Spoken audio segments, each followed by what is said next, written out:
Jalaa dhokatti sitti agarsiisa mane.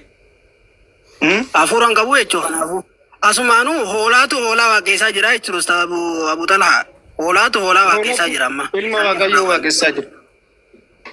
Maal Yesuus hoolaadha inni waliin galle amma Yesuus hoolaa jaamee jira.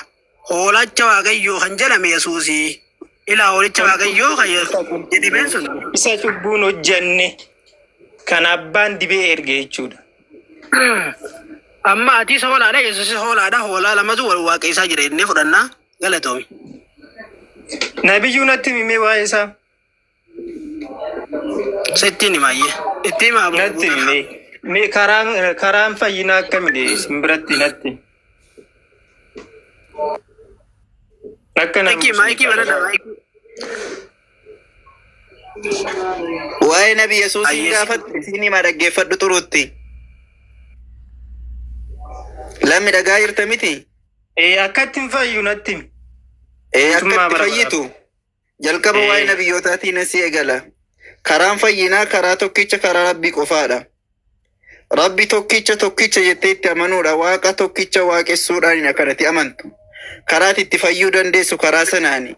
Ergasii immoo karaa nabiyyootaa irra deemuudhaani. Karaa nabiyyootaa keessaa immoo karaa nabiyyii Yesuus Kiristoos yookaan Iisaa irra deemuudhaan akkanatti milkooftu. Barsiisa isaanii akka isaan barsiisanitti hordofuudhaani. Ayidiloojii mataa kee yookaan yaada mataa kee irratti fe'uudhaan osoo hin taane akka isaan barsiisanittidha. Karaa fayyinaa Yesuus Kiristoos barsiisee Wangeela Yohaannis boqonnaa 17:3 irratti Waaqayyo isa tokkicha jedhe. Waaqayyo isa tokkicha isa dhugaa Yesuus Kiristoosiin isa ati ergites beekuun isaanii jireenya bara baraatii jedhe.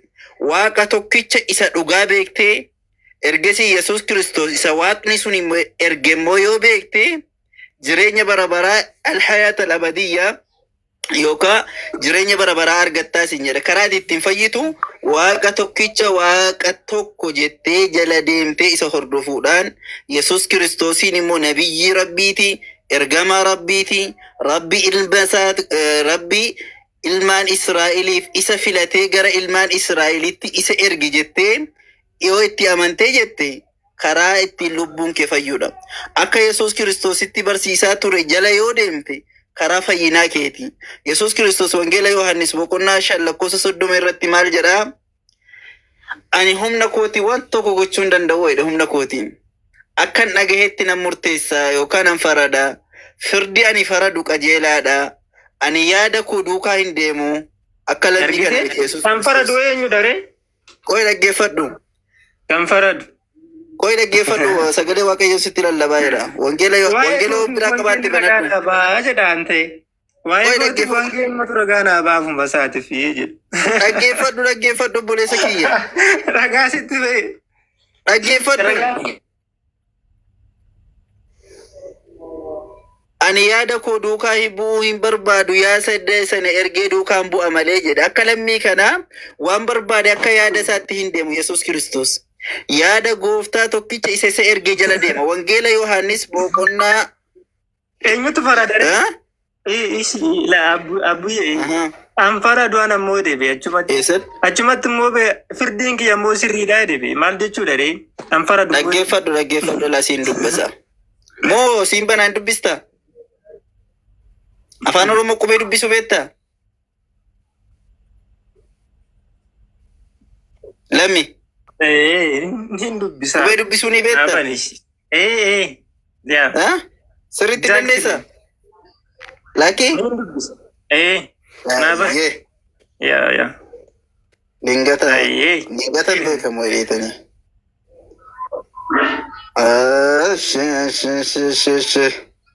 Yaa salaam. Karaan nagaan jireenyi Yesuus qofaa Yesuusitti amanaa ilma Waaqayyootti nama hin taanaan jireenyi hin jirtu. Yaaduma jiraattu duutaniirtu obboleeyyan kun. Lubbuun keessan achumatti hafte akkuma duuteen jijjiiramuun hin jiru wal butamuun hin jiru. Ibidda bara baraatti hojjetamtu. Garaa adaraa ilma Waaqayyootti amanaa. Amma bantutti hin dubbadda. Zoorsitii hin dubbadda. Ayyee akkasii ta'uttan sii banaa jira bara. Afurichuma of gargaarsifadhuuti dubbisi malee himti kun Afur.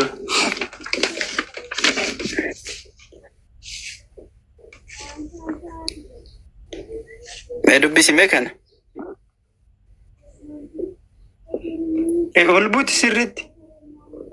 sirriitti ol sii buute barreelaa kunoo Firdii ani hin balleechite. gogogogoy gogogogoy Eshi. ayyee jee dubbisi Firdiin ani faradus qajeelaadha. jalqabarraa kaasii dubbisi maal ta'e inni kun Yaada isa na erge duukaan bu'a malee ani ofii kootii dhugaa nan ba'a yoo ta'e Koi jalqabarraa kaasii dubbisi maa walakkaarraa dubbistati jalqabarraa kunoo kaasi hunda isaa dubbisna. jalqabarraa kaasii dubbisi walakkaadha maaliif kaasii dubbistati Okay, eshi soddoma Yesuusitti dabalee ani humna kootiin waa gochuu hin danda'u. Abbaa koo irraa akkan dhagayetti nan farada. Firdiin ani faradus qajeeladha. Firdiin ani faradus qajeeladha. Anoo yaada koo duukaa bu'uu hin barbaadu. Yaada isa na erge duukaan bu'a malee tokkummaa abbaa ibsaa jiraachuudha. Koi asnaa deebi Yesuus Kiristoos ayyaada koo duukaan bu'eedhe moo yaada koo duukaan bu'eedhe yaada abbaa duukaa bu'a abbaa isaa wajjin tokkummaa waan qabuuf humna kootiin ofii kootiin waa gochuu nan danda'a jedhee gochuu hin danda'u jedhe abbaa koo irraa adda bahee uumaa faraduu hin danda'u abbaa koo wajjin farada ani humna kootiin waan tokko gochuu hin danda'u jedhe moo hin jenne abbaa kootiin adda bahee uumaa gochuu hin danda'u Oi waa'ee abbaa bira naqinati ani humna kootiin waa tokko gochuu hin danda'a moo hin danda'u jedhe Lammi jedhe jedhe. nan danda'a Matsaafa dubbiftee mi jedhe jedheera jedhe. ani humna kootiin waa tokko gochuu nan danda'a moo hin danda'u jedhe lammi maal akka jedhe argite miti ani maal gochuu hin danda'u jedhe jedhi kaati itti amanta miti dubbii Yesuus Kiristoositti salphattaati maaf hin salphadhu mee jedhi akka inni jedhe yoo dhuguma kan tini taasisa ani maal ani akka inni jedhe jedhi Koisti kutaa kana na baasa. Dhiifama wajjin. Maani sin kaanfanne yaaletti ni. Maa waan abbaa koo jedhe maaf qaanfadha waa Yesuus jedhetti jechuu qaba. akkas Itti miira anis dhaga'uu de malee. mee jedhi Ani mee akka inni humna jedhe kootii kanaas homaa hin jedhe gochuu hin danda'u. Akka abbaa koo irraa arge sookit dhaga'e sinni farada firdi an faradus qajeelaadha. kanaafuu Yesuus Kiristoos humna isaatiin waa tokko gochuu hin danda'u mitiire Abbaa ofirraa kadhateeti jennata nuu laata kaa.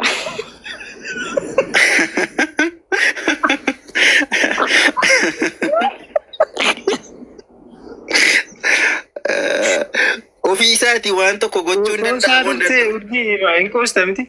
Isaan fakkaattee galtee ani gulli keenya siseeshi.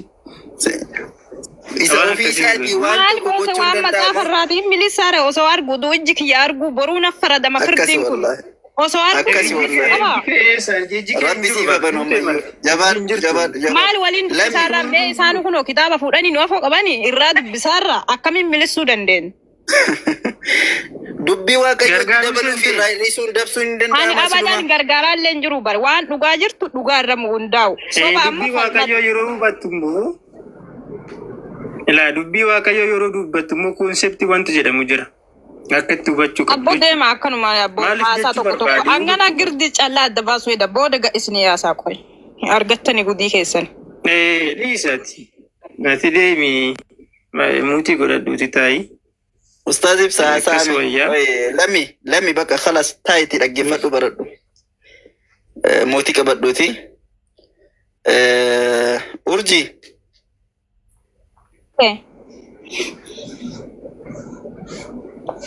urjii oro Innagaa nagaadhaa jirta jira galata waaqa.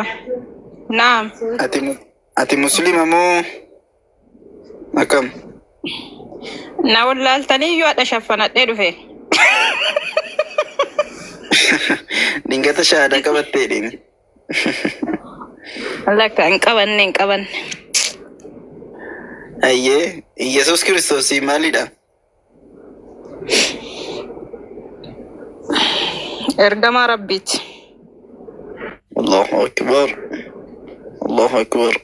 ربي سكمت ارقتين. أما كريستانين ردوت.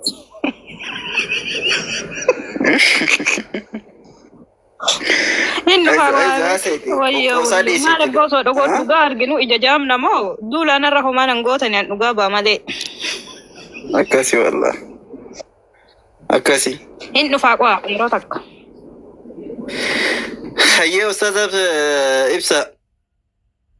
أوكي برو. لا بدأ بندك وسا إبسا سامسين. إبرو إبرو نادو بدو تكا. بندكم كيسن بدأ صلاة اللي جنا صلاة. لا بدأ أستاذ إبسا. السلام عليكم أبو أستاذ أبو طلحة. وعليكم السلام ورحمة الله وبركاته. حياكم الله وإياكم. جرتو نقوما. نجا الحمد لله. مات النجا. جرة والله الحمد لله. اتفوفا ما شاء الله. إذن لقي فتا جرة. أي اتفوفا تكو صلاة ننجرا. دي من صلاة جنا. أيه أستاذ إبسا نجرا اتفوفا. إبرو أفورا أنا قاعد نجرا نياتو بيرتا كم. أفوري تزلا. وانا كاونتي يا قد تشاو ما تبتو دي أفوري تكت سنتي. مالته. Accounting ya gudde ci live na sensu di de memuluma kuno kabiratin dufe እናትማ ሞቷል። የእሱ እናት እሱ ደግሞ የሆነ ነገር አድርጎ ዱርዬ አይደል ተደባዳቢ አይደል ታስሮ ነበር። የእሱ እናት አመጧት ቤት እና